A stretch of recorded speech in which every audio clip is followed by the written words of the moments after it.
Hello everyone, you are welcome back to Best Notes tutorial. In this video, we are going to discuss notes on Geoffrey Chaucer. चौसर के बारे में बात करेंगे, उनकी life death और उनके वर्क्स के बारे में बात करेंगे। सबसे पहले बात करते हैं लाइफ के बारे में। He was born in 1343. 1343 में उनका जन्म हुआ था लंदन, इंग्लैंड में। फैमिली की अगर हम बात करें, born into a family of wine merchant, उनके जो पेरेंट्स थे वो क्या थे?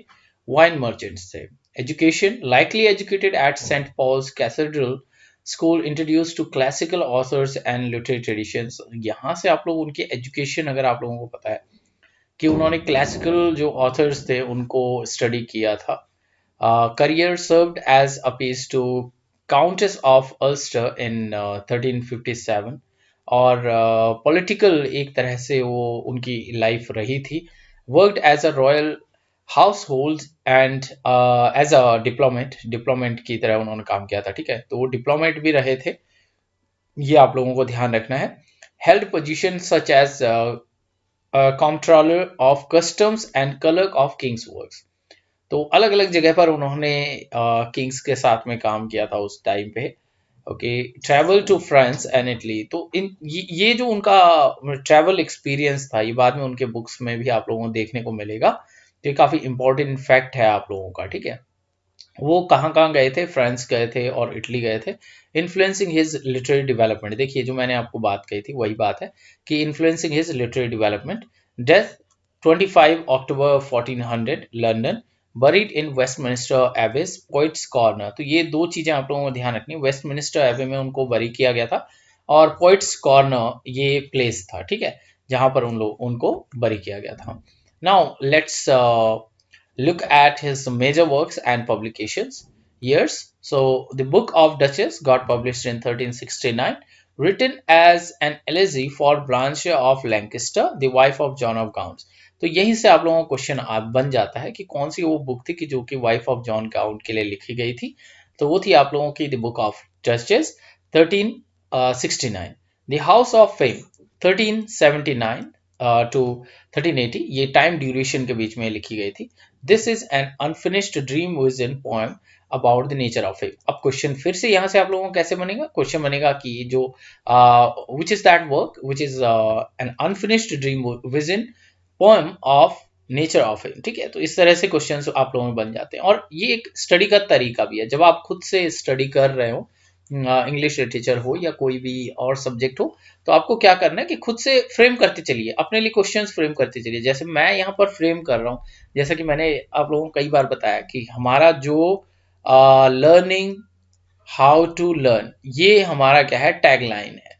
ठीक है, तो हमें सीखते चलना है कि हम कैसे सीखें, मतलब हमें ये सीखना है कि हमें सीखना कैसे है। ठीक है, तो ये बहुत इंपॉर्टेंट चीज है। The parliament of fowls 1382, dream allegory. ये आप लोगों का देखिए अलग अलग कैटेगरी भी आती है। देखो ये ड्रीम विजन पोएम है, ठीक है, ये पोएम है आप लोगों का। ये एलेजी है, ये आप लोगों का एलेगरी है।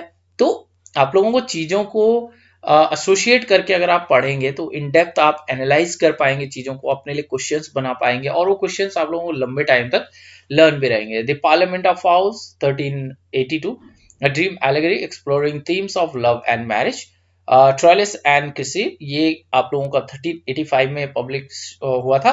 एंड अ ट्रेजिक रोमांस, ये आप लोगों का क्या है? ट्रेजिक रोमांस है, इंस्पायर्ड बाय क्लासिकल सोर्सेज। जैसे कि हमने पीछे देखो, पीछे हमने पढ़ा था ना कि वो उन्होंने क्या किया था। देखिए जब वो स्टडी कर रहे थे तो उन्होंने स्टडी किया था, क्लासिकल ऑथर्स को स्टडी किया था। इस तरह से आपको एसोसिएट करके पढ़िए, खूब association, law of association use करते रहेंगे तो पूरा आप लोगों को मजा भी आएगा स्टडी में, याद भी रहेंगी चीजें। The legend of good women 1386, a series of stories about virtuous women. तो ये क्या है? आप लोगों का सीरीज ऑफ स्टोरीज है, women presented in prologue and poetic form. The Canterbury tales, ये आप लोगों को पता है, it is a magnum opus. So you must remember this one, 1387 to 1400, collection of stories, 24 stories by pilgrims traveling to Canterbury। इसके बारे में थोड़ा सा डिटेल में भी पढ़ेंगे। The Canterbury Tales, his greatest work। ठीक है, ये उनका सबसे बड़ा वर्क था, तो इसे हम थोड़ा सा डिटेल में पढ़ेंगे। राइटर्स, आप लोगों के मैं टोटल 500 राइटर्स कवर करने वाला हूँ, तो आप लोग बने रहिए, चैनल को सब्सक्राइब कीजिए। और शेयर कीजिए अपने व्हाट्सएप ग्रुप में। देखिए आप अपने लिए क्या कर सकते हैं, अपने लिए एक व्हाट्सएप ग्रुप बना सकते हैं अपना अपने आप, ठीक है, और उसमें सिर्फ आप ही रहेंगे। आप एक नंबर कोई सा ऐड कर सकते हैं फैमिली वालों का, और उसमें जो भी इंपॉर्टेंट लिटरेचर की वीडियोस होती हैं उनका आप कलेक्शन अपने पास रख सकते हैं, बार बार आपको चीज़ें ढूंढनी नहीं पड़ेंगी। तो 500 राइटर्स अगर आप स्टडी कर लेते हैं तो जो भी आप चाहे यूजीसी नेट लेवल पे आप तैयारी कर रहे हैं, टीजीटी पीजीटी कर रहे हैं, तो आप लोगों का काफ़ी ये हेल्पफुल होगा, ठीक है। तो चलिए देखते हैं जेनरा में उन्होंने फ्रेम नैरेटिव, ये फ्रेम नैरेटिव पार्ट है कंसिस्टिंग ऑफ 24 टेल्स। लैंग्वेज कौन सी यूज हुई है, मिडिल इंग्लिश यूज हुई है।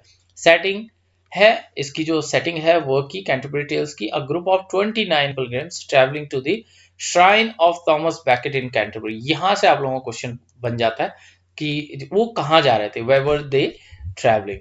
सो की फीचर्स, डाइवर्सिटी ऑफ कैरेक्टर, यहाँ पे आपको बहुत सारे कैरेक्टर्स मिलेंगे। अब देखिए क्यों मिलेंगे, they all depicts people from various social classes of that time, इसीलिए इंपॉर्टेंट भी है। कैंटरबरी टेल्स को कई बार हमारे माइंड में एक क्वेश्चन आता है कि कैंटरबरी टेल्स को हम पढ़ें क्यों, ठीक है।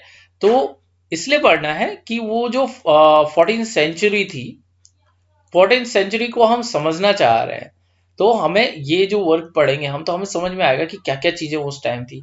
और हमें क्योंकि बहुत सारे लोगों को पढ़ने का और डाइवर्सिटी ऑफ कैरेक्टर्स को देखने का एक मौका मिलता है इस वर्क से। नोटेबल कैरेक्टर्स कौन कौन से, the night, the wife of bath, the Miller and partner. वैसे कैंटरबरी टेल्स पे मैंने डिटेल उनके कैरेक्टर्स पे ऑलरेडी एक वीडियो बनाई है, आप लोग उसे देख सकते हैं। ये आप लोग की जनरल इंट्रोडक्शन वीडियोस हैं राइटर्स से related. The complexity of human nature, critique of social hierarchy and church corruption, ये दोनों चीजें बहुत इंपॉर्टेंट है। ये जो थीम है, ओके, ये थीम आप लोगों को याद रखनी है, ये बहुत इंपॉर्टेंट थीम है।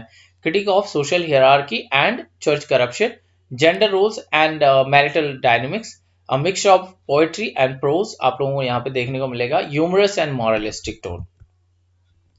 कुछ एग्जाम से रिलेटेड कुछ क्वेश्चंस, जैसे prologue analysis introduces the pilgrims with vivid details and satirical undertones, helps to understand cultural and social milieu of 14th century. जो 14th सेंचुरी समझने के लिए हमें क्या है, बहुत इंपॉर्टेंट है ये work. Important tales of analysis, the knight's tale explores chivalry and romance. जो नाइट्स टेल है उसकी जो मेन थीम है वो है आप लोगों की chivalry and romance. The wife of Bath's tale focuses on gender politics and marriage. The partner's tale highlights the danger of greed.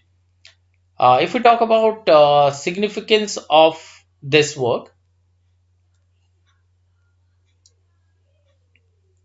revolutionary in using vernacular Middle English instead of Latin and French, तो ये काफ़ी important है कि उन्होंने उस time पे जो vernacular थी मिडिल इंग्लिश उसका यूज किया, लैटिन और फ्रेंच का यूज नहीं किया। Portrays a realistic snapshot of medieval life and society, sets the foundation for English literature development. Additional fact की अगर हम बात करें यहाँ पे, तो देखिए चौसर को क्या बोला जाता है, father of English literature, important है। The Canterbury Tales was unfinished at the time of his death, जब उनकी डेथ हुई थी, ओके, तो उस टाइम पे क्या था, ये अनफिनिश्ड थी।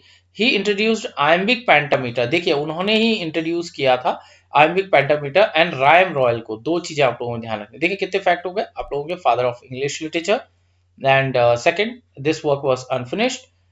He used iambic pentameter and rhyme royal to English poetry, drew influence from Dante, Petrarch and Boccaccio during the travels to Italy. जब वो इटली गए थे तो उन्हें ये जो राइटर्स थे, इन राइटर्स से उन्होंने काफी कुछ सीखा और उसे अपने वर्क्स में यूज किया। So with this we end this session. Hopefully you like the video. If you like, please do thumbs up and share it with others.